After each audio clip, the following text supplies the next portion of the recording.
శ్రీ మహాజనాధిపతయ నమః. శ్రీ గురుభ్యో నమః. శ్రీకృష్ణ పరమాత్మనే నమః.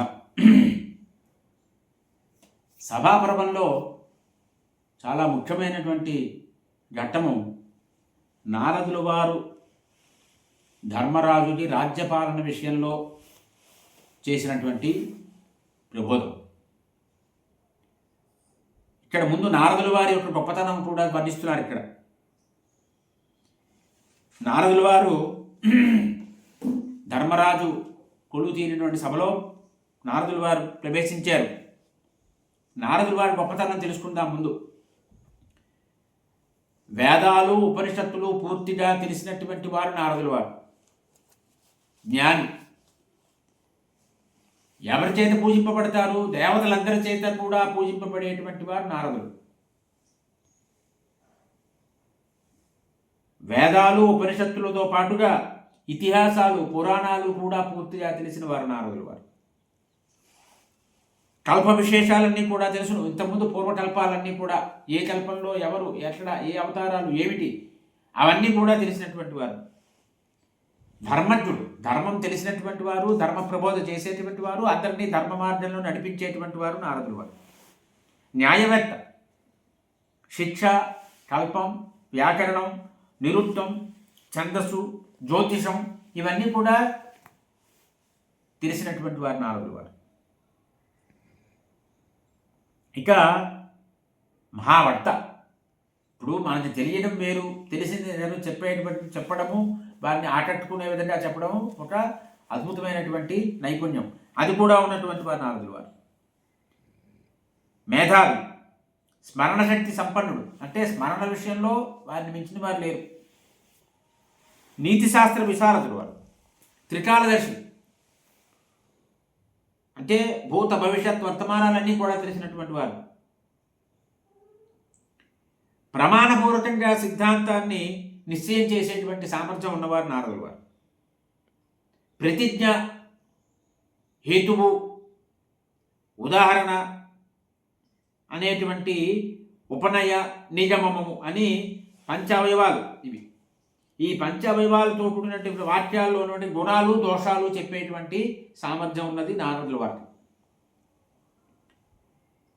బృహస్పతి వంటి వారితో సమానంగా వాక్చాతుర్యం కలిగినటువంటి వారు నారదుల వారు. ధర్మము, అర్థము, కామము, మోక్షము అనేటువంటి 4 పురుషార్థాలు ఏవైతే ఉన్నాయో ఈ పురుషార్థాలు వాటి మధ్య ఉన్నటువంటి పరస్పర సంబంధం ఏమిటి? ధర్మానికి మోక్షానికి సంబంధం ఏమిటి? ధర్మానికి అర్థానికి సంబంధం ఏమిటి? అర్థానికి మోక్షానికి సంబంధం ఏమిటి? కామానికి మోక్షానికి సంబంధం ఏమిటి అనే విషయము కూలంకషంగా తెలిసినటువంటి వారు.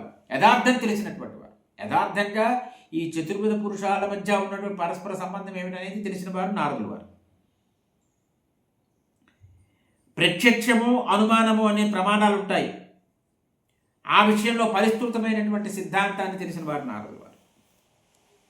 మొత్తం 14 భువనాలు ఉన్నాయి. 14 లోకాలు. బుద్ధలోకాలు, అధోలోకాలు. ఈ 14 లోకాల్లోని కూడా సమస్తాన్ని ప్రత్యక్షంగా దర్శించేటువంటి సామర్థ్యం ఉన్నవారు వారు. ఏదో ఒక లోకంలో కాదు. ఇక చాలా గొప్ప బుద్ధిశాలి. సాంఖ్యయోగంలో ఉన్నటువంటి విభాగాలన్నీ కూడా తెలిసిన వారు వారు. దేవతల్లో అసురుల్లో కూడా వారిని మించినటువంటి వైరాగ్యం ఉన్నవారు మరో లేరు. సంద్రి నిగ్రహ తత్వజ్ఞులు వారు. స్వపక్షంలోని పరపక్షంలోని కూడా బలాబలాన్ని సులభంగా అంచనా వేసేటువంటి సామర్థ్యం ఉంది వారు. శత్రుపక్షాన్ని తన వైపు తిప్పుకునేటువంటి చాకచక్యం కూడా ఉంది వారు. రాజనీతిలో షడంగాలు ఉంటాయి. ఆ షడంగాల్ని ఉపయోగించడంలో మంచి నేర్పరితనం ఉంది నారదుల వారు. సమస్త శాస్త్రాలు తెలిసినటువంటి పండితులు వారు. విద్వాంసులు. యుద్ధ విద్యలో కూడా వారికి చాలా గొప్ప పట్టున్నారు. యుద్ధ విద్యలో నారదుల వారు ఏ రకంగా యుద్ధ విద్యలో వారికి ఎంత కౌశల్యం ఉందో సంగీత విద్యలో కూడా అంతటి కుశలుడు వారు. ఏమాత్రము కూడా కోపం అనేది ఏమీ తెలియనటువంటి వారు నారదుడు వారు. అంటే జితక్రోధుడు అన్నమాట. అసంఖ్యాకమైనటువంటి సద్గుణాలు ఉన్నాయి వారిలోని.